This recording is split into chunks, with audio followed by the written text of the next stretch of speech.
بسم اللہ الرحمن الرحیم۔ اخلاق صرف اچھی باتیں کرنے کا نام نہیں، اخلاق وہ طاقت ہے جو انسان کو انسان بناتی ہے۔ نبی کریم صلی اللہ علیہ وسلم نے فرمایا، میں حسن اخلاق کی تکمیل کے لیے بھیجا گیا ہوں۔ سوچئے، اسلام کی بنیاد نماز، روزہ، حج کے ساتھ ساتھ اخلاق پر رکھی گئی ہے۔ اچھا اخلاق یہ ہے کہ غصے میں بھی زبان قابو میں رہے، طاقت ہو مگر ظلم نہ ہو، اختلاف ہو مگر بدتمیزی نہ ہو، اختیار ہو مگر تکبر نہ ہو۔ آج ہمارا سب سے بڑا مسئلہ یہ نہیں کہ ہم نماز نہیں پڑھتے، بلکہ یہ ہے کہ ہماری نماز ہمارے اخلاق میں نظر نہیں آتی۔ نبی صلی اللہ علیہ وسلم نے فرمایا، قیامت کے دن میزان میں سب سے بھاری چیز اچھا اخلاق ہوگا۔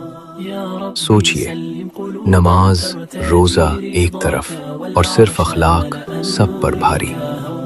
اچھا اخلاق گھر سے شروع ہوتا ہے، ماں باپ، بیوی، بچوں، بہن بھائیوں سے پھر محلے، دفتر اور معاشرے تک جاتا ہے۔